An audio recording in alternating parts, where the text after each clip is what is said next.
Attends, c'est bon. Ça marche. Tu l'as entendu? Ouais. Oui. Eh ben, salut Arthur, un courageux qui a mis la caméra, c'est beau. Hello Sylvie, salut Fanny, Allez, je la salut laisse. tout le monde, hein, salut Bonjour. Denis. Oui, Bonjour, donc, c'est la folie, il y a trop de monde, on va devoir couper. Ah oui. Bonjour. Bonjour Amélie. bonjour. Bon, bah, on Yes. voit plein de sourires, c'est chouette ça. On a des gens de bonne humeur. Ouais, sur la pause déjeuner. Euh, Allez, vous êtes déjà une vingtaine, et il y a d'autres personnes qui vont arriver. Ce qu'on vous propose, c'est qu'on démarre, parce que bah, quand on dit un horaire, c'est bien de s'y tenir pour ceux qui sont là, et les autres, ils arriveront de toute façon, ils auront le replay. Ben, on espère que vous allez super bien, que vous êtes en forme, que vous êtes, que voilà, tout se passe bien, que vous avez déjeuné ou pas, que vous avez pris le café ou pas, que vous avez profité du soleil ou pas, que vous êtes prêt à gagner 10 000 euros par jour grâce à LinkedIn après cette masterclass. Malheureusement, c'est pas ce qu'on vous fera gagner, hein, on vous dit tout de suite et vous allez comprendre pourquoi. Hélas. En tout cas, ouais, bah ouais. En tout cas, on est super content avec Marine de vous expliquer comment nous on fait avec LinkedIn, ce qui fonctionne un peu, ce qui fonctionne moins, et les erreurs à éviter et les choses qui peuvent vous faire gagner du temps. Le but étant de vous expliquer notre vision et ce qu'on a expérimenté. Et avant de se présenter, juste vous dire qu'on n'est pas ici pour gagner 10 000 euros en 5 jours ou faire 100 000 abonnés en un mois. Il n'y a pas de formule magique. Je vous le dis tout de suite. Par contre, on est là pour vous dire qu'il y a des choses qui permettent d'aller vite et de gagner du temps et quand même de faire des bonnes petites choses pour attirer du prospect. Marine, je te laisse dire ce que tu veux Yes. sur toi et tout le reste.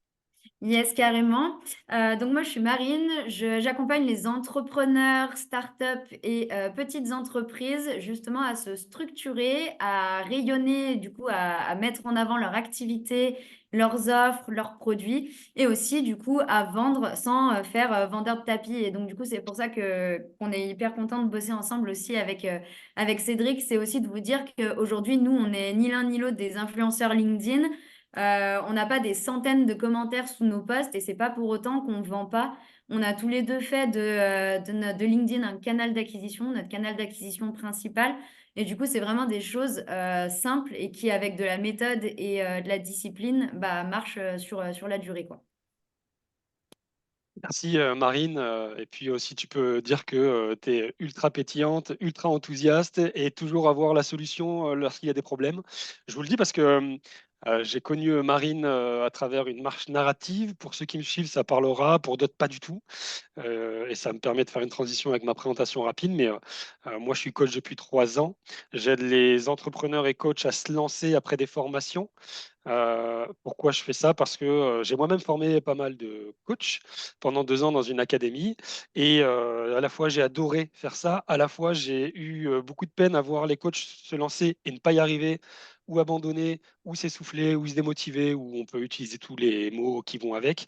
Parce que c'est compliqué. Parce que être coach, c'est une chose. Être entrepreneur, c'est une chose. C'en est une autre.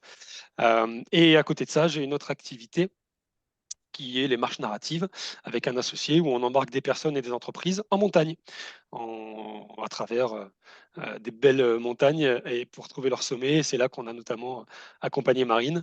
Et depuis, avec Marine, on travaille ensemble notamment sur le Boost Camp où on aide justement les coachs à se lancer, à kiffer et à propulser leur activité. Euh, voilà pour les présentations rapides. On va pas vous faire 20 minutes, une demi-heure de nous, que de nous, parce que ça sera pas très drôle. Je dis ça parce qu'une fois, j'ai fait une masterclass où c'était une demi-heure de la personne. Du coup, j'ai arrêté, j'en avais C'est marre. long. Mais on va essayer de vous donner un maximum de choses sur, du coup, booster votre visibilité sur LinkedIn grâce à la création de contenu. Euh, Première chose, si vous êtes OK, c'est vous expliquer un petit peu notre vision de LinkedIn, l'évolution et comment est-ce qu'on voit la plateforme aujourd'hui, pardon, parce que comme l'a dit Marine, c'est notre canal d'acquisition numéro un. Un canal d'acquisition, c'est quoi? C'est le lieu ou le levier par lequel vous attirez des prospects qui deviendront plus tard des clients. Comment tu vois LinkedIn, toi, Marine? Alors moi, LinkedIn, j'ai eu un gros changement de vision. Moi, LinkedIn, je l'ai connu quand j'étais salariée en entreprise. Et donc, en fait, au démarrage, c'était la grosse CV Tech où chacun mettait son changement de poste ou son changement d'entreprise. Et en fait, je voyais aucun intérêt à LinkedIn parce que bah, ce que je lisais dans mon feed, en fait, ne m'intéressait pas, ou en tout cas très peu. Je trouvais que c'était presque narcissique et du coup, je voyais pas du tout l'intérêt de ce réseau-là. Et en fait, j'ai compris après, quand je me suis lancée, qu'en fait, on lit aussi les choses qu'on a envie de lire. Et en fait, quand j'ai commencé à trouver des gens qui publiaient des choses intéressantes, je les ai suivis. Et en suivant ces personnes-là, j'ai découvert d'autres personnes qui publiaient des choses qui m'intéressaient. Et en fait, je me suis moi-même construit mon LinkedIn, un petit peu comme on se construit aussi un Instagram ou finalement une page Facebook. Et en fait, l'algorithme de LinkedIn a compris le type de personnes que j'avais envie de suivre, le type de contenu, ce qui m'intéressait. Et du coup, c'est ça qui a fait que c'est devenu quelque chose d'intéressant pour moi. Mais c'était pas du tout pour moi à la base un canal où j'allais me montrer un site internet où ça allait être quelque chose qui parle que de moi en permanence. C'était à la base surtout quelque chose sur lequel j'allais m'informer, trouver des réponses à mes questions. Et aussi, bah, ça reste un réseau social. Pour moi, c'était un endroit où j'allais connecter avec des personnes qui soit avaient quelque chose à m'apporter, soit auxquelles moi j'avais quelque chose à apporter, ou en tout cas qui faisaient des activités qui pouvaient m'intéresser, bah, par exemple comme les marches narratives de Cédric que j'ai découvert sur LinkedIn. Donc voilà un petit peu comment je voyais LinkedIn. Après, je sais pas si toi, c'était ça, Cédric, avec le recul que tu as aussi. Ouais, carrément, carrément. Et précision qu'on a oublié de vous donner, il y aura un replay à l'issue de la masterclass qui durera 3 jours, replay éphémère. Et on vous donnera aussi accès à un visuel, la trame qu'on a mis sur Notion. Comme ça, pour ceux qui sont visuels, je sais qu'il y a des visuels qui aiment bien avoir du visu. On vous l'enverra aussi, éphémère 3 jours également. Comme ça, vous aurez tout si jamais vous avez peur de louper des choses. Ouais, moi, LinkedIn, je voyais comme toi. Quand on est salarié au départ, sachant que ça a évolué depuis post-Covid, je pense que les choses ont beaucoup accéléré. Mais quand on est salarié, on voit LinkedIn comme la plateforme, moi j'aime bien dire very important prout-prout, quoi. On se prend au sérieux, on met des cravates et des belles photos et des CV. Et ça marchait comme ça à l'époque, hein, d'ailleurs. Et c'était très bien et ça permettait d'obtenir, d'être recruté ou d'obtenir des jobs. Et c'est comme ça qu'est née la plateforme LinkedIn d'ailleurs, hein, par ailleurs. Et c'est comme ça que sont nées avec les peurs qu'on a pour publier. Parce que à chaque fois que je rencontre quelqu'un qui commence à aller sur LinkedIn, la première chose qu'il me dit, c'est ouais, mais il y a des gens sérieux quand même, il faut faire attention à ce qu'on écrit. Et effectivement, comme l'a dit Marine, la plateforme a énormément évolué. Simplement parce que LinkedIn, comme toutes les plateformes de médias sociaux ou réseaux sociaux, a besoin d'avoir de la rétention, c'est-à-dire de faire en sorte que les personnes restent. Et pour ça, bah, fini les choses un peu ennuyeuses comme les CV, mais ils veulent faire venir, attirer et rester les créateurs de contenu, les entrepreneurs et autres personnes qui sont habituées aux réseaux sociaux. Donc LinkedIn est devenu, sous une forme différente, la même chose qu'un réseau social classique, qui d'ailleurs deviennent de plus en plus des médias sociaux. On devient un média avant tout, comme Instagram, Facebook, YouTube, etc. Et donc, c'est pour ça qu'aujourd'hui, dans vos fils d'actualité, vous voyez énormément de créateurs de contenu. On appelle les créateurs de contenu, c'est pour faire le parallèle avec les influenceurs. Un influenceur, c'est celui qui bénéficie de sa notoriété pour vendre un produit d'une marque et générer des revenus avec ça, et c'est très bien. Un créateur de contenu, c'est quelqu'un qui crée et apporte de la valeur pour vendre un service ou un produit à travers un canal d'acquisition comme LinkedIn. Et du coup, les créateurs de contenu que nous sommes avec Marine ont commencé à fleurir parce que c'est la plateforme où l'acquisition se fait le plus facilement et on voit des choses sérieuses. Tu veux dire un truc, Marine? Ouais, par rapport à ça, justement, quand tu disais tout à l'heure dans la notion de créateur de contenu, et on disait aussi que c'était un réseau relativement sérieux à la base, la chose sur laquelle ça reste un réseau sérieux, c'est que sur LinkedIn, c'est vrai que souvent on parle de partage de valeurs, et ça reste un des fondamentaux. Communiquer sur LinkedIn, c'est pas dire des choses que tout le monde sait déjà, a déjà entendu, c'est pas un Wikipédia qu'on recopie en mode post sur LinkedIn. C'est réellement des conseils que vous êtes seul à pouvoir apporter à votre audience. Et donc, c'est ça qui va faire qu'après, les gens vont vous suivre et avoir envie de lire votre contenu. Et c'est exactement la même chose qui fait que vous allez lire le contenu des autres. C'est que ça vous apporte réellement quelque chose. Et ça, c'est vraiment central sur LinkedIn, là où parfois ça allait peut-être un peu moins sur Instagram, qui est plus visuel, ou sur Facebook, ou sur YouTube, où on a l'aspect vidéo aussi qui est plus dynamique. Vu que LinkedIn est très centré sur le texte, on s'attend vraiment à, si on passe du temps à lire votre texte, à en retirer tout de suite un bénéfice. Ouais, et ce que tu dis, c'est hyper important et ça fait le lien avec ce qu'on vous parlera après sur comment susciter l'engagement grâce à son contenu. C'est que, bah, d'autant qu'au départ, quand on commence, on n'a pas l'audience. On n'a pas 10 000 abonnés, 20 000 abonnés, on n'a pas ni l'autorité, ni l'audience, ni la crédibilité. Ce qui fait que la plupart des personnes, et c'est devenu un réflexe pour nous tous, comme LinkedIn, c'est devenu un peu comme Instagram, on scrolle un petit peu les messages, c'est-à-dire on les passe sans vraiment les lire parfois, même souvent. Ce qui fait que si vous n'avez pas une audience, des personnes qui vous reconnaissent à travers votre photo, à travers votre style d'écriture, même si vous mettez le post le plus, je sais pas, le plus quoi, le plus, avec le plus de valeur possible, euh, il va pas beaucoup être lu parce que vous n'avez pas encore attiré suffisamment l'œil. C'est pour ça qu'au départ, on parle beaucoup de storytelling, etc. On en parlera après. Mais c'est vrai que on n'est pas là pour faire un étalage de la technique, on est là pour raconter un peu ce qu'on vit à travers son activité, et puis aussi ce que l'on pense, et notamment un petit peu de, voilà, c'est quoi ses luttes, c'est quoi ses convictions. Mais du coup, LinkedIn a beaucoup évolué. Ça a Mm. énormément évolué, et c'est aujourd'hui ce réseau social qui, à travers votre profil, ce que vous publiez et ce que vous commentez, si on doit faire un triptyque, vous permettent d'acquérir, d'attirer des prospects.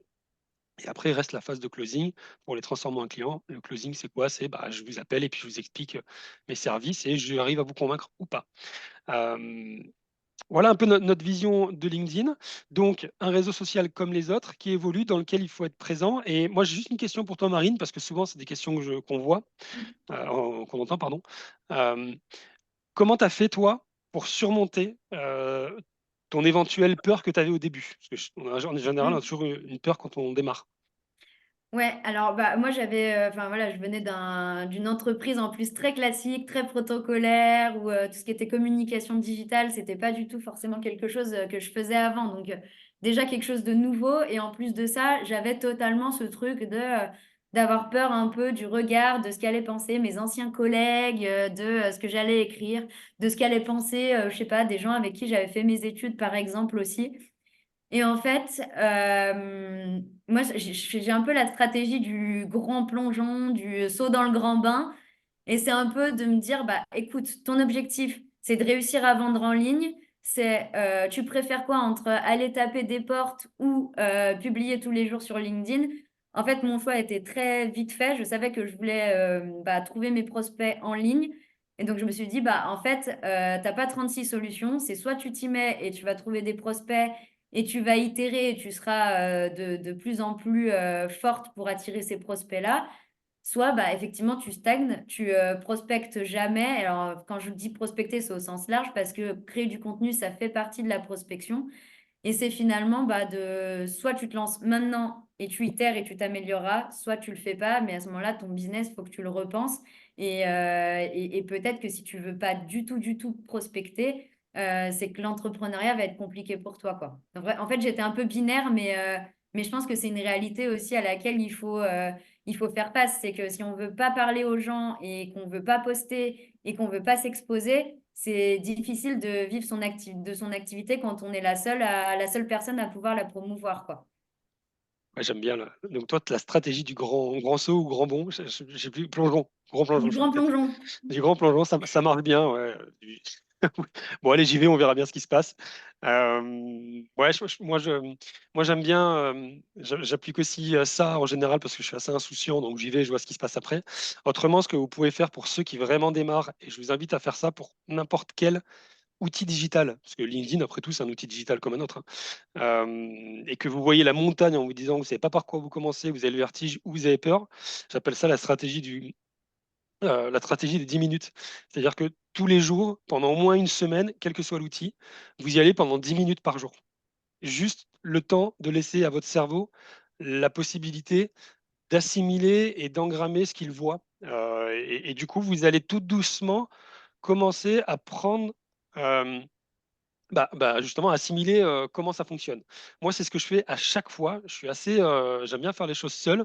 Ça a ses défauts et ses qualités. Du coup, j'apprends à chaque fois des nouveaux outils. Et pour ça, je fais toujours la même chose. Je commence par une vidéo YouTube de 10 minutes. Il y a toujours une vidéo YouTube de quelqu'un qui va expliquer l'outil. Il y a plein de gens qui font ça. Je commence par ça et après, le lendemain, je vais sur la plateforme en question, 10 minutes, puis le lendemain, 10 minutes, puis j'augmente un petit peu. Et ensuite, c'est bon, quoi. C'est devenu familier. Donc, c'est une stratégie plus step by step.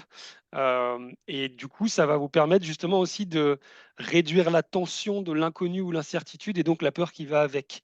Et après, il y a Ouais. le premier pas du premier commentaire, mon profil que j'optimise, mon premier post, etc. Mais ça, c'est vraiment pour ceux qui démarrent et qui, voilà, qui vraiment se posent ces questions-là.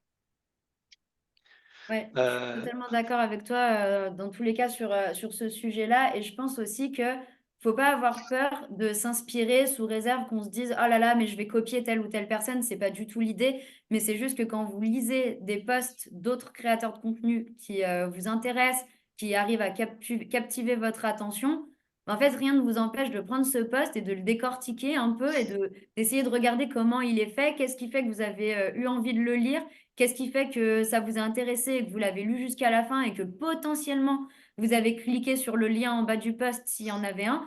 Et en fait, c'est juste de prendre, comme dit Cédric, peut-être 10 minutes par jour pour faire cette analyse-là et commencer aussi à prendre confiance sur voilà, ce qui vous plairait de faire par la suite. Et, et avant de vous montrer, vous parler un petit peu de comment optimiser son profil, je réponds juste à une question qui est intéressante, et Marine, je suis sûr que tu as un avis aussi, qui a été écrite par Arthur, merci.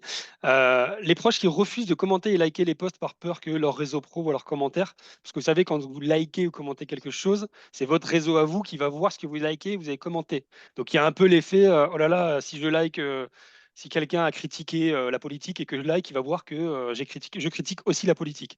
Il y a un peu cette peur-là. Et du coup, la question, c'est, donc le contexte, ma sœur qui bosse dans la maroquinerie de luxe et me sort cette excuse. Elle a peur, c'est tout. Elle ne veut pas que ses clients voient ces choses de sa part et qu'elle perde en crédibilité. Est-ce que notre comportement LinkedIn peut avoir un effet non désiré en commentant, likant des posts qui ne sont pas dans son domaine d'activité? Ça, je réponds et après je te laisse répondre, Marine. Vas-y, Ça, vas-y. Arthur, que je vois d'ailleurs, merci pour la question. Moi, c'est ce que j'appelle, et voyez-y la bienveillance dans ma réponse, hein. C'est ce que j'appelle l'ancien monde. C'est-à-dire l'ancien monde très salarié de je like pas, je regarde, mais je like pas et tout ça. C'est OK, ils ont le droit, ils ont leur peur. C'est souvent d'ailleurs vos meilleurs prospects, hein. C'est pas ceux qui like qui vont être vos futurs clients, c'est ceux qui lisent sans liker.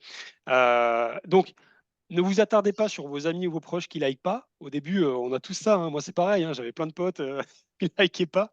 Je leur disais, mais likez, qu'est-ce que vous faites? Et en fait, bah, c'est pas grave, c'est qu'effectivement, ils ont cette peur ou cette croyance qui est de dire, ouais, mais si je like, mon patron, il va voir, donc c'est pas corporate. C'est pas eux que vous visez. Faites les choses pour vous. Et puis, j'espère que je réponds bien et que c'est pas à côté, mais j'ai tendance à dire raisonnons par l'abondance et pas par la peur. Là, je parle focus. N'essayons pas de convaincre les autres.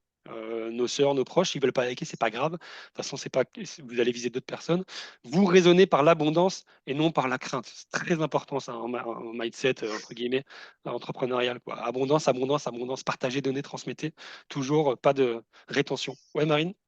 Non, complètement d'accord avec toi. J'ai eu cette question aussi récemment. Et puis après, je pense aussi qu'il faut faire la part des choses dans le sens où enfin, l'entreprise de la personne n'a pas un filtre pour savoir ce que chaque salarié a liké chaque jour, etc. Enfin, déjà, vous allez voir quand vous allez vouloir suivre vos prospects, comme c'est hyper difficile de voir tout ce que vos prospects font, commentent, etc. Donc, même quand vous voulez le faire, c'est hyper dur de tout savoir et de tout voir.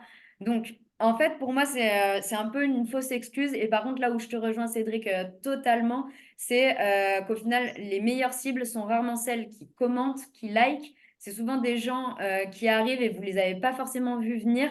Moi, j'ai plein de rendez-vous Calendly qui se prennent et c'est des gens que je découvre au moment où ils prennent rendez-vous et que je découvre, enfin, que je ne connaissais pas avant. Donc, dites-vous, voilà, vous écrivez pour vos cibles et pas pour vos potes. Moi, j'ai vu plusieurs entrepreneurs se planter parce qu'ils s'acharnaient tous les jours à envoyer un message à leurs 10 potes en mode à 9h10, like mon post, sinon t'es plus mon pote. Enfin, clairement, c'est pas le job des potes ou des sœurs ou des proches que de liker vos posts. L'idée, c'est que vos posts soient réellement intéressants pour votre cible. Donc, vos potes en soi, c'est cool qu'ils vous soutiennent, mais c'est accessoire. Ouais, et il y a d'autres questions qui arrivent super intéressantes et on en parlera dans la partie plus comment engager. Je pense à la question de Bastien qui est hyper intéressante. On y répondra juste après. Euh, et ouais, et du coup, oui, c'est sûr qu'au début, on est un peu confronté à ça, quoi, le regard des autres, pourquoi ils like pas, etc. Et juste une chose avant de passer au profil, moi je me dis toujours, des fois on dévie un peu, c'est un peu problématique. C'est quoi mon intention? C'est quoi l'intention quand je poste? Est-ce que c'est pour vendre? C'est OK. Est-ce que c'est pour avoir des likes, de la fame, comme on dit, bref, de la notoriété? C'est OK, hein, on peut. Ou est-ce que c'est pour partager de la valeur? Ou est-ce que, enfin, réfléchissez à c'est quoi votre intention et soyez aligné le plus possible avec votre intention à chaque fois. Et si c'est pour des likes, vous avez le droit. Si c'est pour vendre, vous avez le droit. Si c'est pour partager, juste pour partager, vous avez le droit. On vous propose de juste vous montrer. Je vais vous montrer mon profil. Alors, c'est pas pour vous dire qu'il est bien, parce qu'il y a certainement plein de choses à améliorer. C'est juste pour vous montrer rapidement les incontournables Vous voyez mon profil là? Ouais. Ouais, ok. Du coup, vous devez voir aussi à peu près tous les outils qui sont au-dessus, qui sont ouverts et qui me font mal à la tête, rien qu'en les voyant. Ouais, c'est juste pour vous montrer les incontournables. C'est absolument pas pour dire que c'est bien, parce que déjà moi-même, je trouve que je peux faire mieux, mais au moins que vous compreniez les incontournables. Donc on passe à la partie comment optimiser son profil. Parce que votre profil, et je vais laisser un peu la main à Marine aussi là-dessus, votre profil, c'est c'est votre site internet, si vous voulez, ou c'est votre CV, c'est votre carte de visite, pardon. C'est ce qui fera que quand les personnes vont voir vos posts ou vos commentaires, par curiosité, ils vont cliquer sur vous. Et donc, il faut que votre profil soit optimisé pour dire, hey, regarde ce que je fais, ça peut t'intéresser. Je le résume. Comment tu vois le profil, toi, Marine? Ouais, c'est exactement ça, parce qu'en fait, la personne qui va arriver en général sur votre profil, elle va arriver par vos posts. Et donc, du coup, déjà, le premier aperçu qu'elle va avoir, c'est finalement la page là sur laquelle on est pour Cédric. Et donc, en fait, elle va voir la bannière, elle va voir le titre. Et en gros, c'est l'idée, c'est qu'au premier coup d'œil, on sache si ça nous concerne nous. Donc là, on sait qu'avec Cédric, si on est professionnel de l'accompagnement, bah, directement, son coaching et ses offres sont pour nous. Donc déjà, si moi, je suis professionnel de l'accompagnement, je sais que cette page, elle peut m'intéresser. Ensuite, quand je vais lire sur sa bannière, je lis le Boost Camp. Donc là, je me dis, petit programme d'accompagnement. L'objectif du programme, ça va être du coup de propulser son activité. On voit aussi qu'on a la notion de peur d'échouer, etc. Donc on se dit qu'il y a une partie mindset derrière tout ça qui est intéressante. Et après, quand on arrive du coup sur son titre, 3 mois pour booster ton activité de coach, trouve tes clients en toute simplicité. Là, pour le coup, bah, c'est très clair, c'est pendant 3 mois, tu gagnes en gros 3 ans en 3 mois. C'est ça, je crois, la promesse Ouais. du Boost Camp. Et c'est clair directement, on sait où on va. Ensuite, Et vous voyez qu'il y a le 1103 nouveau départ. Et là, en fait, c'est un petit lien qui emmène du coup sur la page du Boost Camp. Donc, vous voyez qu'en fait, tout est réfléchi étape par étape du haut vers le bas pour que le lecteur ne soit jamais perdu totalement quand il arrive sur la page et qu'il sache si c'est pour lui. et très juste et précision pour ceux qui pourraient se dire comment on fait la bannière, etc. Alors, petit outil très simple que tout le monde connaît et qui est la base. Pour la bannière, donc la bannière, c'est ce que. Alors, désolé, il y a un outil à droite que vous voyez qui s'appelle Wallaxy, c'est un outil de prospection. C'est un truc qui est plugué à mon ordinateur, j'arrive pas à l'enlever, mais ça, c'est pas LinkedIn, hein. Vous faites comme s'il n'est pas là. La bannière qui est ici, c'est ça, hein, le Bootcamp, etc. Vous allez sur Canva. D'accord? Canva, vous tapez bannière LinkedIn et vous vous amusez, vous faites ça comme un jeu, vous faites des belles bannières, vous testez. C'est toujours amené à évoluer d'ailleurs. À chaque fois, on la change, la virgule, le point, le ci, le ça. La photo, si on essaye de faire de face, moi j'ai fait profil parce que je suis exigeant avec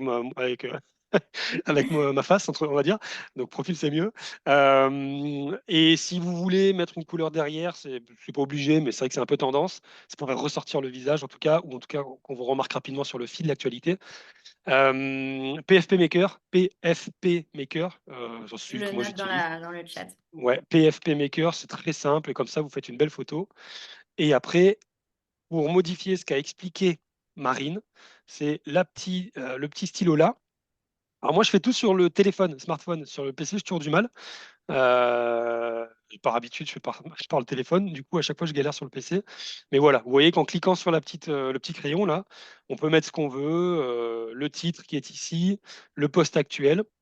Dans vos Donc, titres, n'hésitez pas à ajouter un ou deux emojis. Ça, c'est vrai que dans l'ancien temps, c'était surtout LinkedIn très sérieux, pas d'emojis, rien. Surtout, on rigole surtout pas des fois qu'on ait l'air un peu trop détendu. Là, pour le coup, c'est totalement l'inverse. Vous devez plutôt dégager une image chaleureuse, sympa, avenante. Donc, c'est pareil, vous pouvez sourire sur votre photo de profil. Vous pouvez aussi mettre dans des éléments de votre bannière. Si vous êtes quelqu'un de très sérieux, ayez une bannière sérieuse. Par contre, si vous êtes quelqu'un voilà, qui a envie de mettre un peu de fantaisie, vous pouvez aussi, sans que ça devienne tout de suite un tableau de Picasso derrière vous, quoi. ouais, pensez toujours à. On a toujours un peu des peurs. On a toujours le côté, ouais, mais si je mets ça, qu'est-ce que va penser Nain? Ou je vais pas attirer telle personne, etc. Réfléchissez à avec quel type de client vous voulez travailler. Juste ça, quoi. Et les meilleurs clients avec lesquels vous ferez de belles choses et vous allez progresser avec eux et vous allez construire une entreprise pérenne, c'est les clients qui vous ressemblent.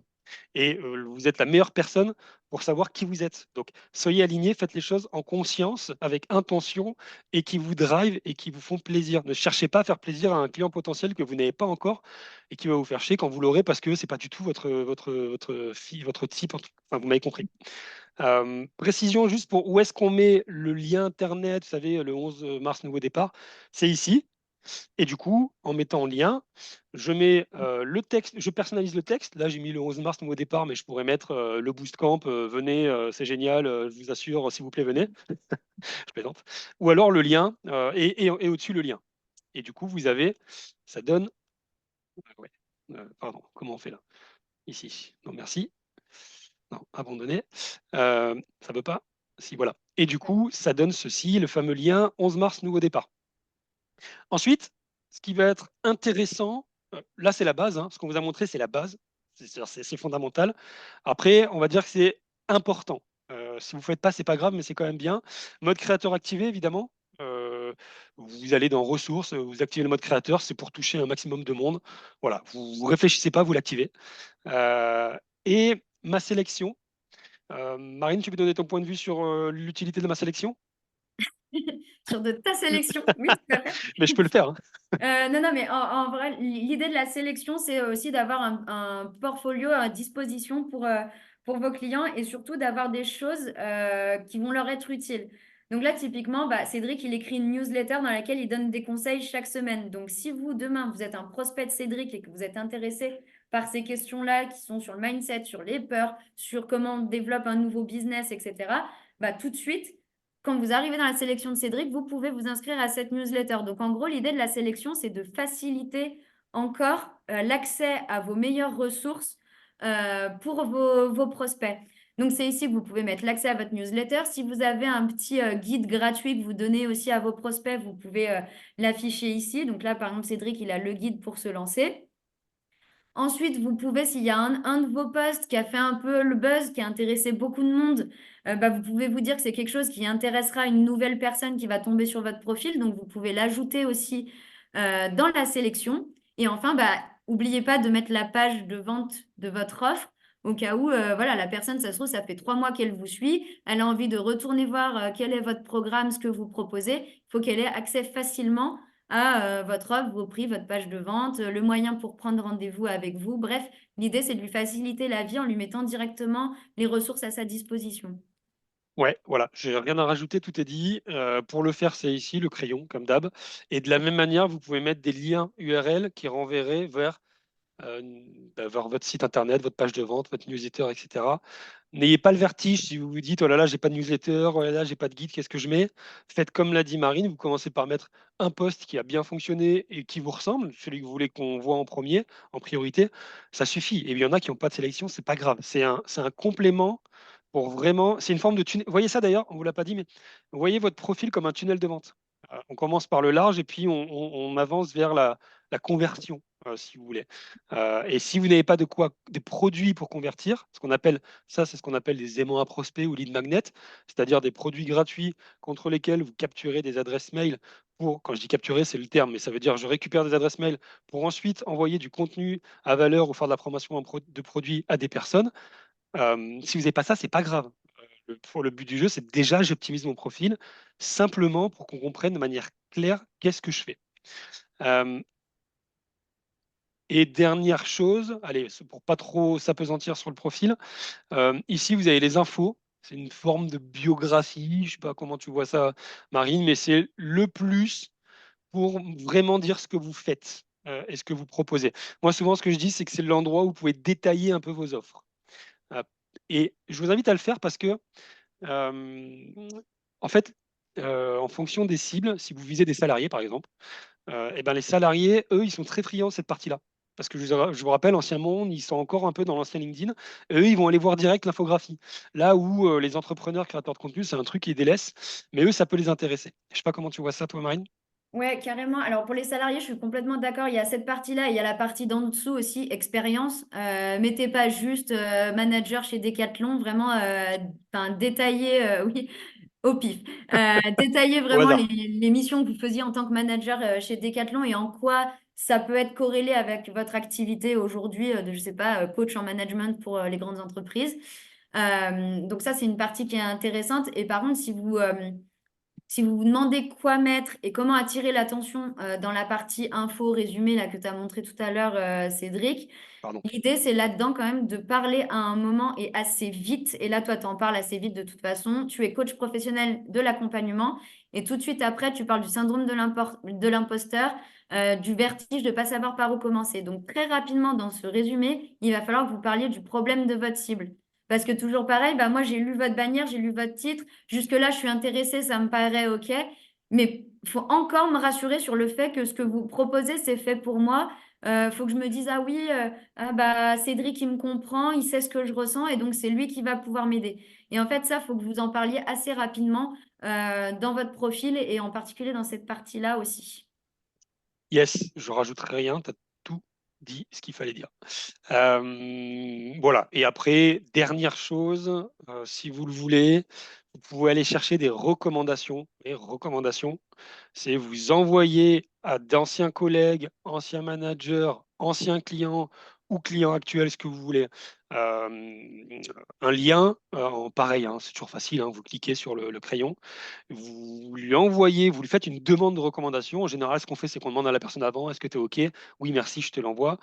Et pareil, il y a des gens qui regardent ça, donc ça peut être intéressant de mettre vos recommandations. Et du coup, les personnes vous recommandent. C'est ce qui fait, ce qui va vous donner ce qu'on appelle en marketing ou en psychologie l'outil le plus puissant pour vous, ce qu'on appelle la preuve sociale.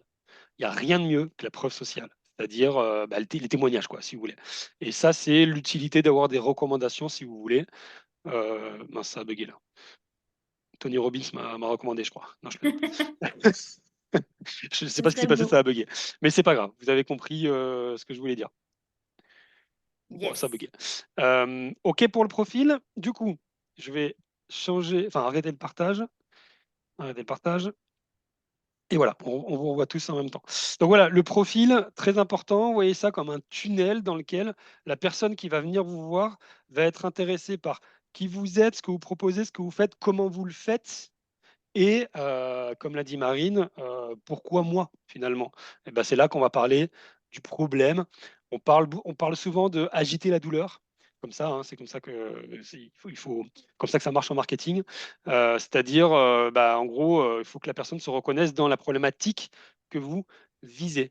Et d'ailleurs, on dit qu'un problème doit être dur, l'acronyme dur, douloureux, urgent et reconnu. Douloureux, urgent et reconnu pour votre cible, entre guillemets. Ça, c'est du coup la partie optimiser son profil, notre vision de LinkedIn. Et on va passer maintenant à la partie hyper importante qui est la création de contenu. Finalement, c'est quoi la création de contenu? Qu'est-ce qui marche moins bien? C'est quoi les techniques? Enfin, notre vision, encore une fois, et notre expérimentation. Euh, Marine, est-ce que tu veux démarrer par quoi que ce soit? Allons-y. C'est Non, le alors sujet moi, le plus le large. truc, le gros conseil que je peux vous donner, si vous n'avez pas forcément l'habitude de publier sur LinkedIn, c'est quelque chose de nouveau. C'est que pour l'instant, du coup, vous avez une audience qui est limitée. Et pour créer une audience qui va voilà, susciter vraiment quelque chose de très fédérateur autour de votre marque et de votre produit, l'idée, ça va être de très rapidement construire votre crédibilité et votre notoriété. Et donc pour ça, on revient à ce qu'on disait tout à l'heure par rapport à tout ce qui tourne autour de la valeur. Mais pour créer quelque chose d'intéressant qui va être lu et qui va être, au-delà d'être lu, être appliqué concrètement par les personnes qui vous lisent. Et donc, ces personnes vont se dire, ah ok, les conseils d'Amélie, ils sont top. Du coup, il faut que je lise tous ces posts. Donc, je vais m'abonner à elle. Et donc, créer cet engouement autour des posts d'Amélie. Il va falloir qu'Amélie, elle sache sur quoi poster. Et ça passe par finalement l'étude de sa cible et en fait par ce qu'on appelle le positionnement. Le positionnement, c'est quoi? C'est un mélange d'études de votre cible, donc ses problématiques, ses difficultés, ses croyances, sa psychologie aussi. Là, depuis tout à l'heure, Cédric, il vous fait de la psychologie, il vous parle de vos peurs, mais c'est ça. Et il y Oui, a aussi le deuxième volet qui est avec votre unicité, finalement, qu'est-ce qui rend votre service unique? Qu'est-ce qui fait que moi, j'irais plutôt acheter demain chez Sylvie que chez Bertrand? Donc voilà un petit peu comment on va réussir à se positionner et à susciter de l'engouement. Ça va être d'arriver à donner les réponses aux questions et aux difficultés que votre cible se pose. Si demain vous êtes coach en nutrition, c'est évident que dans votre cible, elle se demande comment elle fait quand elle est en plein régime et qu'elle est invitée à un repas de famille. Comment elle fait pour maintenir son régime? C'est des questions très concrètes qui impactent sa vie au quotidien et c'est ces choses-là que votre audience va vouloir lire sur LinkedIn. C'est comment je fais concrètement pour résoudre un problème qui me casse la tête au quotidien. Et c'est ça qui va faire que vu que vous allez être concret dans les conseils que vous allez donner, la personne va avoir envie de vous suivre et donc elle va potentiellement commenter, c'est son choix. Mais dans tous les cas, c'est ça qui va créer un engouement autour de vos posts et booster votre notoriété. Et ça doit être pour moi votre premier objectif, c'est déjà d'être crédible et d'être identifié pour votre domaine d'expertise. ouais, c'est très juste. Vous allez voir, on a une vision très complémentaire avec Marine. Parce que le sujet de la création de contenu, c'est le gros sujet, quoi. C'est le truc où il y a beaucoup d'informations et beaucoup de possibilités, beaucoup de manières de faire, pardon, c'est ça que je voulais dire. Pour rebondir sur tout ce qu'a dit Marine, ce qui est hyper important, selon moi en tout cas, c'est déjà votre positionnement. C'est quoi? Vous vous positionnez comment? C'est-à-dire, vous êtes qui? Vous faites quoi pour qui? Vous êtes qui? Vous faites quoi pour qui? Ça, c'est la base. De manière générale, de toute façon, quand on lance un business, une activité, le positionnement, c'est la base. Vous faites qui? Vous faites quoi pour qui? Il faut que ce soit clair. Euh, et on doit le retrouver sur le profil. Ensuite, vous devez comprendre que il y a 3 4 ans, quand vous arriviez, vous écriviez un post tel qu'on est en train de le décrire, ça pouvait marcher tout de suite. Aujourd'hui, c'est devenu ultra concurrentiel LinkedIn. Quand je dis ultra concurrentiel, pardon, c'est que comme on vous l'a dit en introduction, c'est devenu une plateforme de créateurs de contenu. Donc on est dans la masse, quoi. Vous voyez tous dans vos profils, il y en a partout. Ce qui veut dire que vous devez absolument être aligné, vous démarquer, faire ce qui vous plaît avec authenticité et vous fasse vibrer. C'est ce qui va constituer en partie votre personal branding, votre marque personnelle. C'est-à-dire, qu'est-ce qui fait que vous êtes vous? Qu'est-ce qui fait que quand je vois votre photo apparaître, j'ai envie de vous lire? Donc, si vous faites comme les autres, ou si vous essayez de plaire à d'autres, et si vous essayez d'écrire pour les autres, alors, je ne parle pas de la cible, je parle de ceux envers qui vous avez peur de déplaire. C'est ça que je veux dire, hein. Du coup, ça ne marchera pas, c'est certain. Si par ailleurs vous essayez d'arriver en mode, ce qu'on a tous fait, vous allez voir, je vais vous montrer mon expertise, je suis le meilleur des techniciens, je prends l'exemple des coachs parce que je suis coach, et je vous montre en mode, regardez, la PNL, ça marche, je suis le meilleur, je connais tout, j'ai lu tous les livres de Richard Bandler, vous allez faire chez tout le monde, vous le premier, la première, et vous n'aurez rien du tout. Ça, on peut dire, alors, il ne s'agit pas de juger que c'est bien ou pas bien, il ne s'agit pas de dire c'est dommage ou pas dommage, pardon, il s'agit de constater une réalité. On est là au départ pour créer de l'attention. L'attention, vous savez, depuis les années 2000, c'est ce qui vaut le plus cher avec les plateformes sociales. Vous êtes là pour créer de l'attention. L'attention en un mot, hein. Enfin, attention, une attention. Et donc, ne cherchez pas à vouloir plaire et à faire des posts très techniques. Faites des posts simples. Écrivez comme vous parlez déjà. souvent, je vois des posts, les gens ne peuvent pas parler comme ça, c'est pas possible. Ou alors, ils sont chiants, quoi. Et encore une fois, je dis ça, je l'ai fait, hein. Écrivez comme vous parlez. Vous parlez quand vous parlez, alors à part ceux qui aiment bien faire des monologues, mais même avec des monologues, vous mettez des virgules et des points, quoi. Faites des phrases courtes. Déjà, vous, quand vous lisez quelque chose, regardez ce qui vous plaît. Une fois qu'on s'est dit ça, faites des textes aérés. Encore une fois, au départ, vous n'avez ni l'autorité ni la crédibilité. Pour l'avoir, ça va être des belles photos, des textes simples, un avis, une opinion. J'irai pas jusqu'à dire qu'il faut être clivant. Il y a un débat, il y en a qui disent qu'il faut être clivant ou pas. Mhm. Faites ce qui vous fait kiffer juste et essayez d'apporter de la valeur. Et souvent, quand on démarre, c'est un chiffre, ça vaut ce que ça vaut. En gros, c'est du 80% ou 60% storytelling, histoire personnelle, conviction, etc. 40% expertise dans le sens, regardez ce que je fais, regardez comment je peux vous aider, témoignage client. Et après, ça s'inverse petit à petit quand je commence à avoir une audience. Donc ça, c'est la deuxième chose. Faites simple, écrivez comme vous parlez, soyez aéré et pensez attention avant tout. Vous êtes là pour attirer l'attention.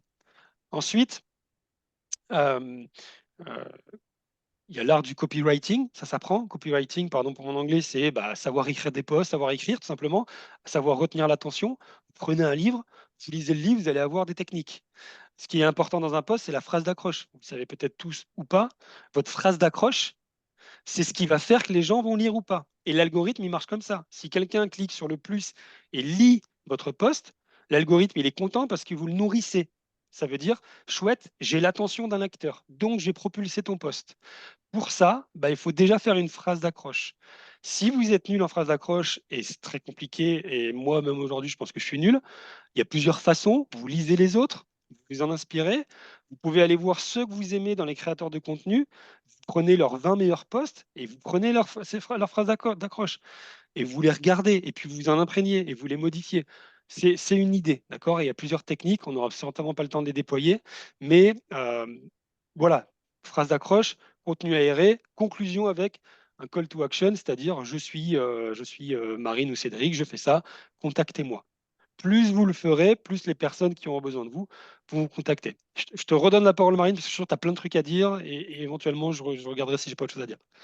Ouais, alors en fait, donc là, il y a plusieurs choses. Il faut que vous voyez en fait votre écriture, non pas comme une tâche un peu rébarbative. En fait, il faut que vous voyez ça vraiment en lien avec le parcours client. En fait, quand la personne qui va tomber sur votre post ou votre profil, elle ne vous connaît pas forcément. Donc, vous allez devoir attirer son attention au début, peut-être par un sujet qui va être un peu large. Typiquement, Cédric, si demain il se met à parler de la PNL, bah moi, sans savoir et sans connaître Cédric, peut-être que si je m'intéresse à la PNL, je vais me dire, ah tiens, intéressant, qu'est-ce qu'il raconte celui-là? Donc, vous allez faire des posts larges. Ça va vous permettre d'attirer déjà au début l'attention. Ensuite, vous allez devoir faire des posts plus méthodaux. Parce que là, une fois que vous avez l'attention de votre lecteur, ça va être finalement, est-ce que le post de Cédric, il est pertinent pour moi? Est-ce que j'ai juste trouvé que il me parlait de la PNL, c'était sympa et c'était instructif? Ou est-ce que Cédric, c'est quelqu'un qui est pertinent dans ses conseils et que j'ai envie d'écouter pour améliorer ma situation au quotidien? Donc déjà, on passe déjà un peu plus bas dans le tunnel de conversion. On passe de la personne qui s'intéresse de près ou de loin à votre sujet à une personne qui est consciente qu'elle a un problème au quotidien, qu'elle a envie de régler et qui cherche des solutions pour le régler. Solutions que vous lui donnez dans ses postes. Et ensuite, vous allez arriver en bas du tunnel de conversion. Cette personne-là, non seulement elle sait ce que vous faites, elle sait que vous êtes crédible sur le sujet et que vos conseils sont bons et marchent pour elle. Et elle se dit, bon, là, j'ai besoin d'être accompagnée parce que ça suffit pas. Est-ce que Cédric est la bonne personne pour moi ou pas?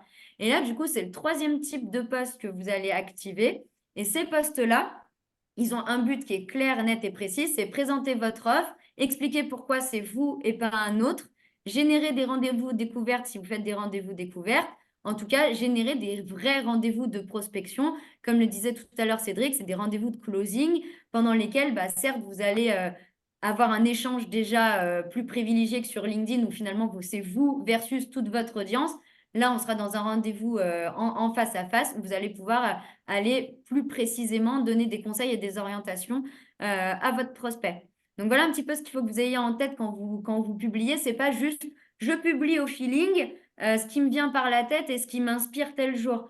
c'est que dans vos posts, il doit y avoir une répartition entre des posts qui vont me ramener des gens qui vont s'intéresser à moi, qui vont convaincre ces personnes-là que je suis crédible et que je suis la bonne personne, et enfin, qui vont, parmi le panel de personnes crédibles, vont orienter mon prospect vers moi parce que c'est avec moi que ça colle le plus. Yes, super important cette stratégie pour, comme l'a bien vu Arthur, tofu, mofu, bofu, hein, c'est comme ça que ça s'appelle, ça fait un peu japonais, mais c'est pas le cas, hein. C'est top funnel, middle funnel et bas funnel. Euh, je rajouterais aussi quelque chose qui est important et qui n'est pas négligé.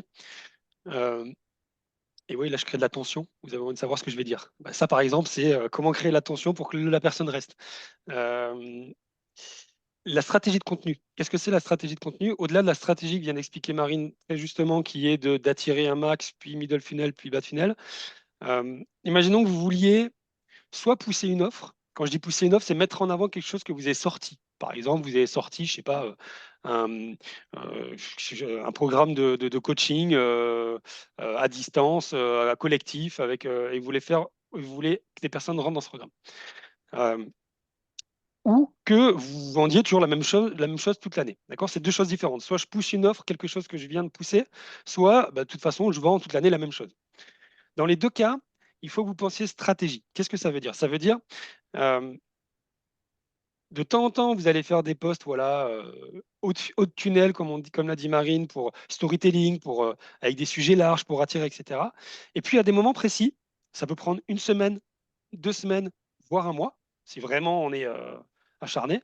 À des moments précis, je vais tout faire pour, entre guillemets, ajouter la douleur de ma cible et parler précisément à qui je veux vendre. Mais je vais le faire de manière comme si vous écriviez une histoire. Et c'est ça qui est difficile à faire dans la stratégie de contenu. C'est-à-dire, imaginons qu'on prenne une semaine de stratégie de contenu, et j'espère que je ne vous perde pas.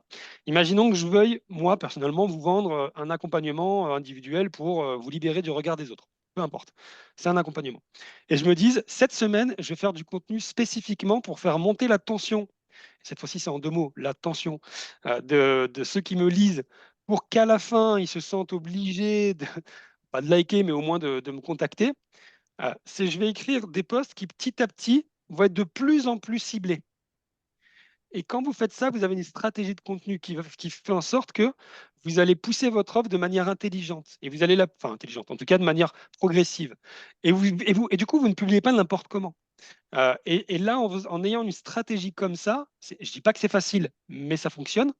En ayant ce type de stratégie, du coup, vous allez tout doucement faire passer la personne vers plusieurs états émotionnels jusqu'à l'aider à passer à l'achat. Et après, on va voir un petit peu le côté prospection, comment on fait si les personnes ne vont pas à nous, viennent pas à nous. Mais alors, ça, c'est une autre stratégie qui vous permet justement de pousser ce que vous faites. Et imaginons que vous vendiez qu'une seule chose toute l'année, votre accompagnement individuel, ce qui est le cas de 80 ou 90% des personnes, et ben vous vous dites une semaine par mois, je fais un petit peu des posts comme ça qui génèrent de l'attention pour jusqu'au post final en disant en gros venez, vous avez plus le temps, c'est le moment quoi. Euh, vous pouvez d'ailleurs, n'hésitez pas à republier d'anciens posts. Souvent on a un peu peur, ah, mais si je republie, ça va se voir. Faux, tout le monde vous oublie, tout le monde s'en fout de vous, je vous rassure. Même vous, vous avez oublié que vous aviez écrit ça. Donc n'hésitez pas à republier des choses, quitte à les retravailler, etc. Et puis, et j'en viens à la question de Bastien tout à l'heure, et pour aller sur la partie engagement, commentaires, etc.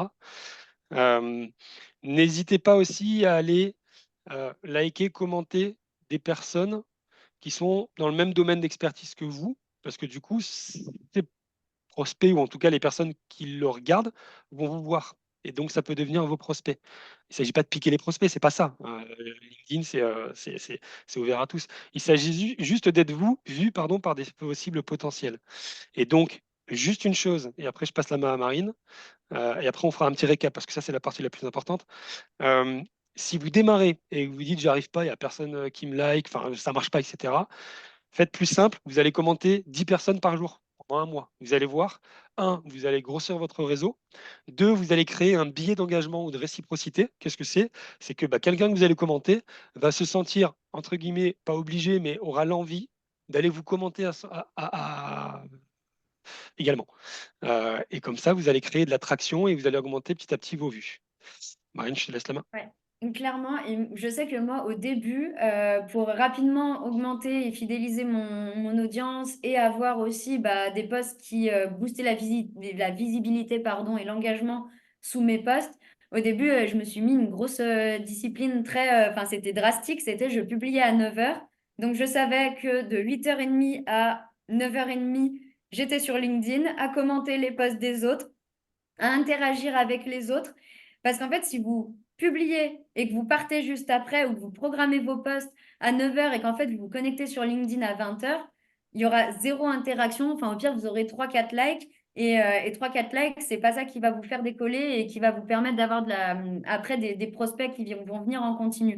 Donc, vraiment, au début, et ça rejoint la question de Chloé de tout à l'heure qui était sur la fréquence des posts. Postez à une fréquence qui est tenable pour vous et sur des jours où vous êtes disponible pour avoir ce temps-là sur LinkedIn, d'interagir, d'activer cette fameuse réciprocité avec les autres personnes. Et on en revient aussi à ce que tu disais tout à l'heure, Cédric. Tu disais au début, c'est difficile aussi de commenter au-delà de poster. Moi, je me souviens, je ne savais pas quoi dire sur les posts des gens et c'était vraiment, en plus de commenter, déjà de poster, ça me prenait du temps, mais de commenter, je me grattais la tête et tout. Et en fait, soyez dans ce truc de sincérité et d'authenticité. Allez vraiment commenter les posts des gens qui vous intéressent. Et une fois que vous avez trouvé que les posts de Cédric, ça vous intéresse, vous activez sur son profil la cloche, là. Ça vous envoie une notification à chaque fois que Cédric poste. Et au moins, vous savez que vous loupez rien et qu'au moins, c'est quelqu'un qui est facile à commenter pour vous et ça vous fait gagner du temps. Ouais, c'est vrai que commenter, c'est aussi un effort, hein, parce que c'est pas naturel de commenter forcément tout. Euh, quoi qu'il en soit, soyez écologique, alignés avec vous, quoi. Je veux dire, allez-y petit à petit. Il faut pas que LinkedIn, ça vous bouffe en termes d'énergie, etc. Parce que ça peut vite être épuisé mentalement ou vite partir à la course du like ou je sais pas quoi, ce qu'on a tous fait. Soyez toujours, posez-vous toujours la question, c'est quoi mon intention, hein, très important. Postez comme vous voulez, il n'y a pas forcément d'horaire, on évite le créneau 21h, 22h du soir, 6h du matin, tant qu'à faire. Bah, d'ailleurs, on Allez-y n'a un pas peu. du tout les mêmes horaires, toi et moi, et au final, Ouais, c'est notre canal d'acquisition pour autant, mais c'est vrai que on est rarement pour le coup connecté c'est en vrai. même temps. C'est vrai. C'est vrai, il y a souvent eu le côté, il faut faire de 7h à 9h le mardi matin, jour de pleine lune, évidemment. Bon, moi je pense que si vous écrivez quelque chose qui est aligné et que quelqu'un le lit, bah, quel qu'il soit 8h, 10h ou 5h, il la lira, quoi. Après, c'est plus pour la portée du poste. Est-ce que plus il y a de gens qui le lisent, plus l'algorithme va le pousser? Vous avez des outils, si vous voulez, pour programmer des posts. C'est-à-dire, moi, j'utilise pas, je connais pas, mais il y a des outils où vous programmez sur 7 jours et tous les jours, ça poste à votre place. Ça, c'est pour gagner de l'énergie mentale, quoi, hein. C'est pas, Non, moi, c'est ce c'est que je juste fais. ça. Moi, je fais avec le programmateur Ouais. LinkedIn. Comment tu dis? Et du coup, je programme sur une semaine ou un mois. Ce qui fait qu'en fait, toute ma création de contenu, je la fais, admettons. Alors, moi, c'est le vendredi, ça me détend. Sûrement que ça vous détendra pas forcément tous, mais moi, ça me détend. Donc, je fais ça le vendredi. Et je sais que le vendredi après-midi, je programme tous mes posts pour la semaine qui suit. Et si je suis inspirée, j'arrive à faire plus. Donc, pour les 2 semaines, 3 semaines, si j'y arrive, quoi.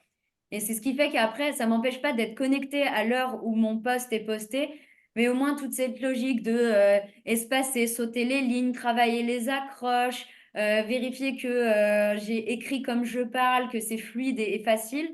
Tout ça, en fait, c'est traité avant. Donc, c'est effectivement de la charge mentale en moins. Le matin, je ne me repose pas encore ces questions-là. Le matin, je suis que dans l'interaction et l'échange finalement avec mon audience. Comment t'as appelé l'outil, pardon, j'ai pas entendu? C'est l'outil de programmation LinkedIn. Ah, d'accord, il y en a un sur LinkedIn, je sais même pas. Ils sont forts, ces LinkedIn, hein. Ils veulent tout faire pour qu'on reste chez eux. C'est quand vous créez Euh, un post, il y a une petite horloge à côté Ah, du ok. bouton post. Vous cliquez sur Bon, je savais même l'horloge pas. et vous programmez. Super. Je vais te regarder ça du coup. Donc ouais, retenez, je vais faire un petit récap. Marine, tu me dis si j'ai oublié un truc sur la partie création de contenu et après on finira par la partie un petit peu prospection, comment rapidement comment on a des idées de poste, où est-ce qu'on les met, comment on s'organise. Mais retenez d'abord que LinkedIn, effectivement, c'est un canal d'acquisition, mais attention à pas s'épuiser forcément avec ces outils parce que bah, voilà, on sait tous à quel point les réseaux sociaux peuvent être énergivores. Soyez hyper alignés. Réfléchissez à quelle est votre intention quand vous postez. Pensez personal branding. Qu'est-ce que vous voulez que les gens voient de vous? plus vous serez vous, plus vous allez raisonner avec les gens qui sont comme vous. Il y a je ne sais pas combien de millions de personnes sur LinkedIn. N'allez pas essayer de parler à la personne qui est dans sa tour, dans l'entreprise, du bureau, qui ne vous correspond pas du tout. Moi, c'est ce que je faisais au début, c'est pour ça que je vous dis ça. Parlez comme vous voulez, et à la limite, il y en a qui parlent de cette technique aussi, parlez à votre vous d'il y a 5 ans ou d'il y a un an. Celui ou celle qui n'avait pas surmonté ce que vous avez surmonté depuis. Et vous allez voir, ça va vous aider. Positionnez-vous, faites simple. Vous êtes qui? Vous êtes qui? Vous aidez quelle personne à faire quoi? Positionnement, très important. Idéalement, vous avez une offre qu'on met dans le profil, hein. Votre profil, c'est votre CV, votre site internet, vous appelez ça comme vous voulez. Et puis quand vous postez, vous écrivez comme vous parlez, vous faites aérer le plus possible avec des photos. On sait que c'est ce qui marche le mieux parce que c'est visuel, ça attire l'œil, ça donne envie d'aller voir et ça permet de renforcer votre personal branding, évidemment. Stratégie, alors, accroche, hein, on n'oublie pas, l'accroche très importante. Et on finit par le call to action de temps en temps, l'appel à l'action, pardon, qui est je suis nanana, contactez-moi. Ça marche plutôt bien. Stratégie, tofu, mofu, bofu, top funnel, middle funnel, pas de funnel. En gros, je vais vous donner le mien. Mon top funnel, c'est le management, parce que j'étais ancien manager. Le management, c'est un sujet qui parle à beaucoup de gens. Dès que vous parlez sur du management, il y a plein de gens qui regardent et qui veulent liker.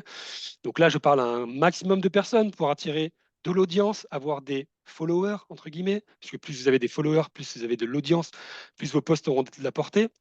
Deuxième, middle funnel, vous parlez à vos pairs, on parle plus méthodologie, comme disait Marine, donc c'est plus, moi, ça va être le coaching en général. Du coup, j'attire les gens qui sont dans mon milieu, enfin, j'attire en tout cas à travers mon poste.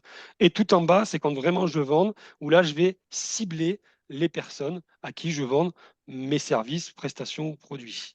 L'autre stratégie qui est de pousser de temps en temps ce que vous faites en ayant une vision moyen terme, une semaine ou deux par exemple. C'est-à-dire pendant une semaine, je vais faire monter la tension chez mon lecteur de sorte que le dernier poste, j'essaye de convertir grâce à mon poste. Voilà, après, il y a les outils de programmation sur LinkedIn. Je pense que j'ai tout dit. Et Marine, si tu es OK, sauf si tu veux rajouter, on peut passer tout de suite à la phase inbound, outbound, prospection et l'outil magique pour créer du contenu si vraiment vous êtes feignant, ce qu'on peut être nous aussi, hein. Ouais. Bah, après moi ce que je vous propose, c'est de vous expliquer un peu comment je fais moi pour prospecter aujourd'hui sur LinkedIn. Alors comme je vous disais tout à l'heure, pour moi prospecter, c'est quelque chose qui est très large parce que ça commence dans ma création de contenu que je vais réutiliser après dans des newsletters. Enfin, pour moi, c'est un système complet et ça se résume pas du tout à juste envoyer un message à ma cible via LinkedIn en mode coucou, t'as vu mon offre, viens t'inscrire. Pas du tout. Mais donc déjà, la première chose, ça va être de savoir sur quoi poster. Donc, sur quoi poster, je vais tout simplement me rapprocher et me focaliser sur ma cible et me demander ce qu'elle a besoin de savoir et savoir faire. Alors, moi, je suis très dans le concret et c'est ce qui marche et c'est ce qui plaît à mon audience. Mais globalement, plus vous allez être concret et pratico-pratique dans vos conseils, plus ça va être pertinent. Donc déjà, en général, j'essaye de commencer à lister les problèmes de ma cible. Donc typiquement, moi, vu que je suis orientée business et marketing, j'ai comment améliorer mon copywriting, comment avoir une page de vente qui convertit, quel type de mail envoyer après l'envoi de mon guide gratuit. Toutes ces questions-là, c'est des questions très concrètes que me posent soit mes prospects, soit mes clients. Donc je les note et j'ai tout au même endroit et ça me fait de l'inspiration pour mes posts. Donc déjà, en fait, plus j'ai des rendez-vous et plus j'échange de façon formelle ou pas avec mon audience, que ce soit des clients ou des prospects, plus ça me donne des idées.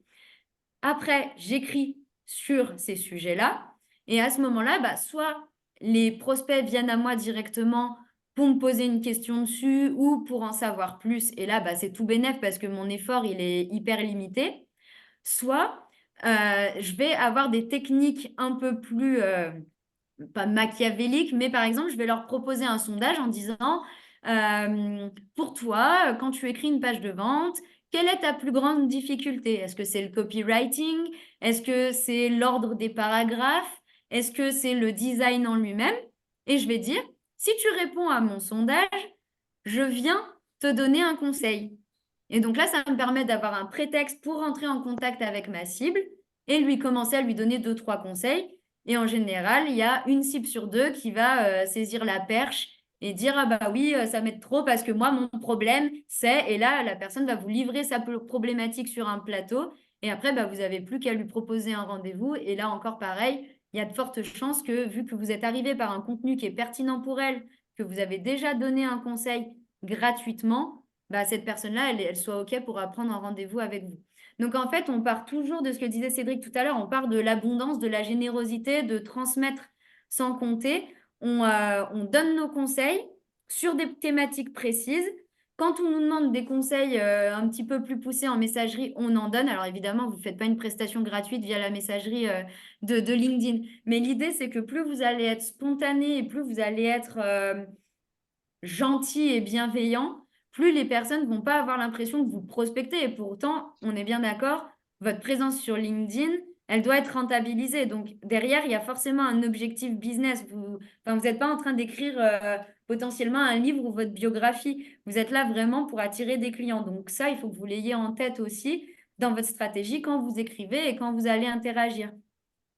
Donc voilà pour, en tout cas, moi, comment je fais pour avoir des clients. Et après, bah, bien sûr, dans mes posts, je les renvoie vers ma newsletter, vers mes contenus gratuits qui sont après alimentés par une stratégie de mailing. Et là, on sort de LinkedIn. Mais voyez vraiment LinkedIn comme c'est un canal d'acquisition. Et après, par contre, ça ne veut pas dire qu'on s'arrête et les prospects, ils tombent tout seuls et ça signe. Vous avez quand même un travail, un système à mettre en place autour de LinkedIn. LinkedIn, c'est un outil, une partie de votre stratégie qu'il faut réfléchir et organiser, mais ça ne fait pas le travail tout seul, quoi. Yes, c'est partie très, très, très, très importante et beaucoup trop sous-estimée.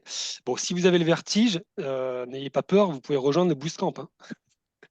Euh, non, je disais, partie très sous-estimée. D'abord, la prospection et l'aspect aller chercher les clients.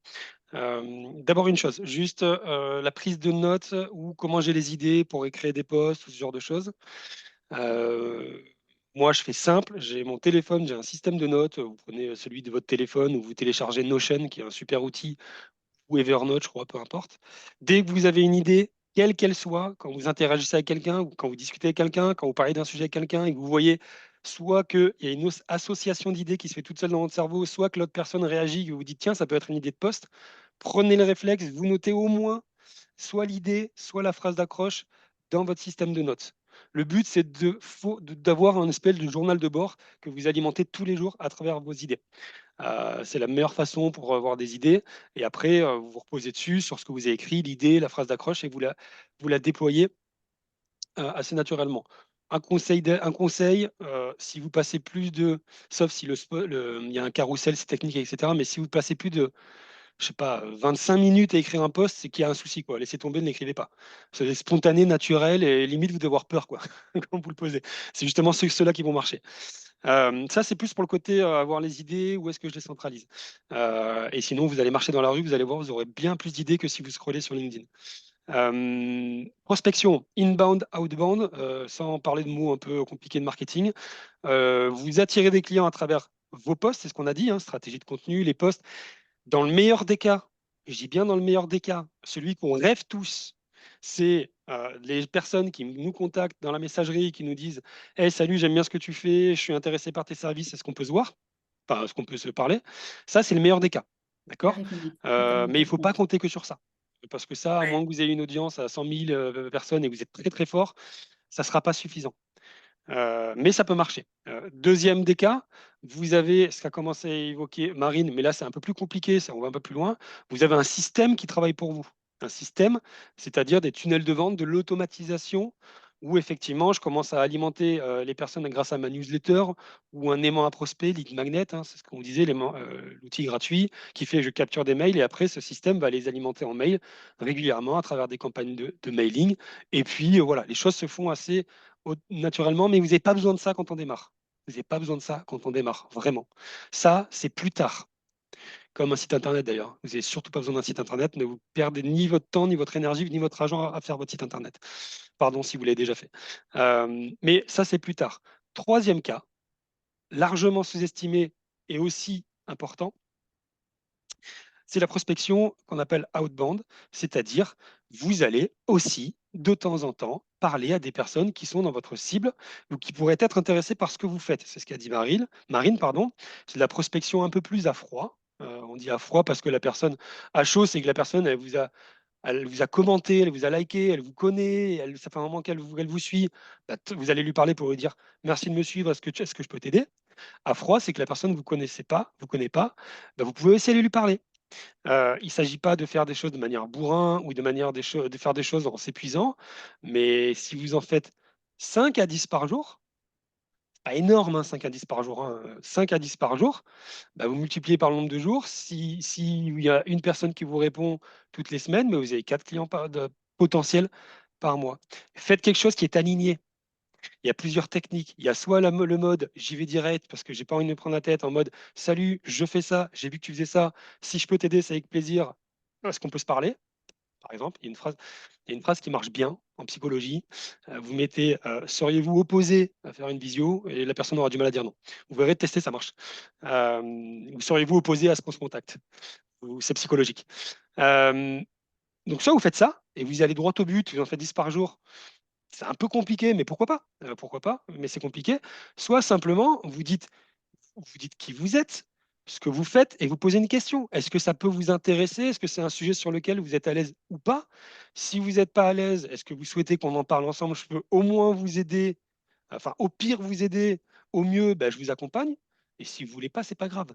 Et là, vous êtes aligné. Il ne s'agit pas de survendre, de promettre. Il y a une troisième alternative. Moi, j'aime pas, mais chacun fait comme il veut, qu'on appelle un peu le marketing conversationnel. C'est je parle pendant longtemps avec la personne jusqu'à la fin lui proposer un appel.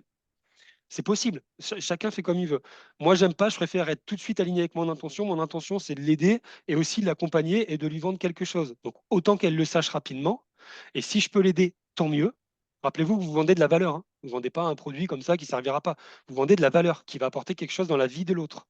Donc, soyez à l'aise avec ça. Et au pire, si elle ne veut pas, c'est pas grave. Au moins, dernière chose là-dessus, la prospection, c'est la création de contenu. Retenez ça. La prospection, c'est la création de contenu. Et je vais vous dire autre chose après. Pourquoi je dis ça? Parce que quand vous prospectez, quand vous allez parler aux gens, d'une manière ou d'une autre, vous rentrez dans la tête des personnes. De la même manière qu'un post que vous publiez. Ça veut dire que la personne, une fois que vous allez lui parler, même si elle ne vous connaît pas, tout de suite, vous avez attiré son attention, quelle qu'elle soit. Et dernière chose, et après j'arrête là-dessus, on dit souvent que la vente se fait dans l'upsell. L'upsell, c'est la relance. C'est-à-dire que souvent, on va prospecter des personnes ou aller parler à des personnes qui nous ont liké, etc. Et on s'arrête parce qu'elle ne répond pas ou qu'elle dit non. C'est déjà bien, mais ce n'est pas suffisant. Pensez à avoir un outil de suivi client qui s'appelle un CRM. Un CRM, c'est quoi? C'est un fichier client. Vous mettez qui j'ai contacté, quand je l'ai contacté, ce qu'elle m'a dit, par exemple, quand est-ce que je la relance. Et tous les 3 mois, vous allez reparler à cette personne. Jusqu'au jour où cette personne voudra soit faire quelque chose avec vous, soit vous dira, écoute, laisse tomber, ça sera non définitif, et vous arrêtez. N'ayez pas peur de déranger. C'est comme ça que ça fonctionne. La vente se fait dans la relance. Retenez bien ça.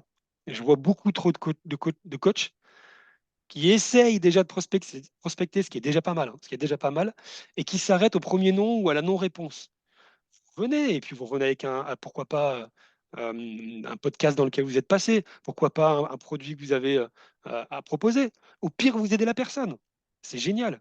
Au mieux, bah, elle voit que vous existez. Donc voilà, très important, ne sous-estimez Ouais. pas la prospection surtout. Ouais, Marine.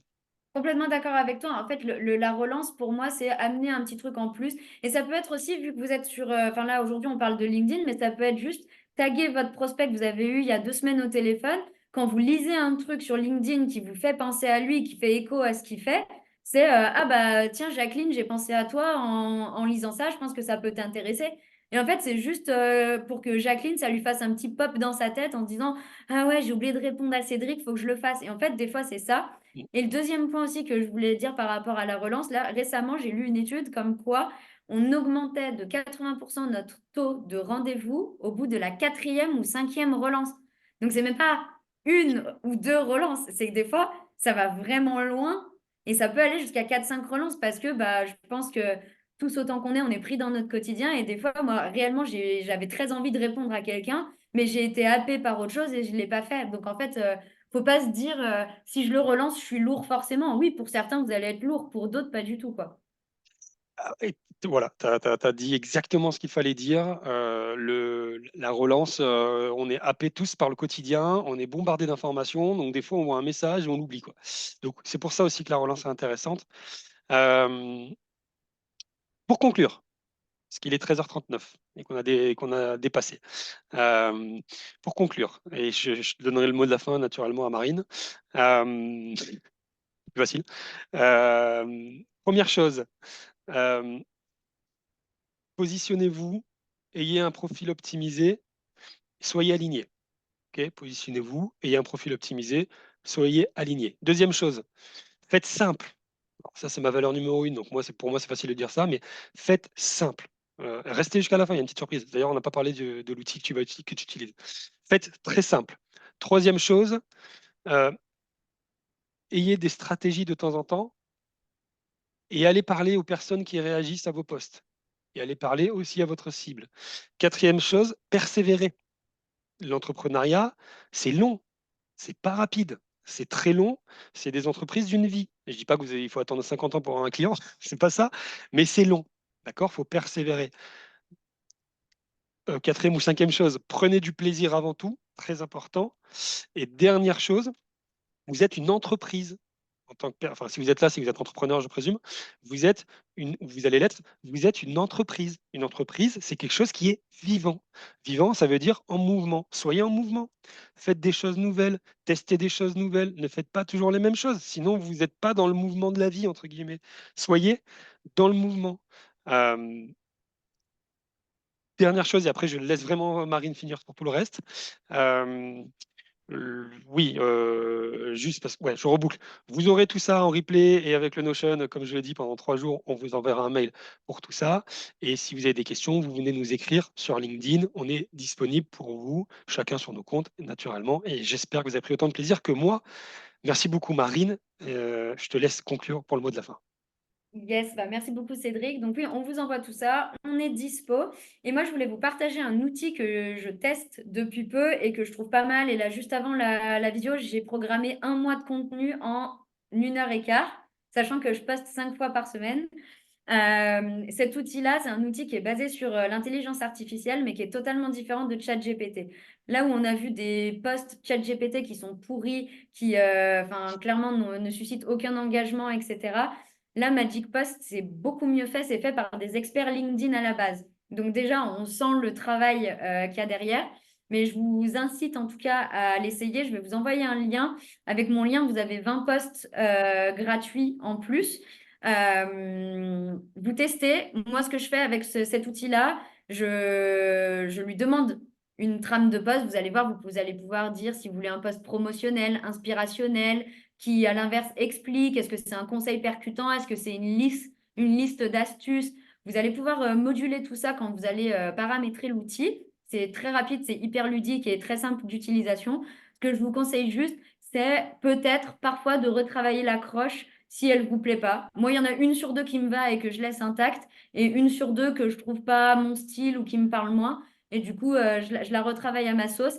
Mais c'est vrai que là, en 1 heure et quart, j'ai donc plus de 25 posts qui sont faits, que je vais relire, que je vais travailler. Mais clairement, là, j'ai gagné 5-6 heures de travail largement, quoi.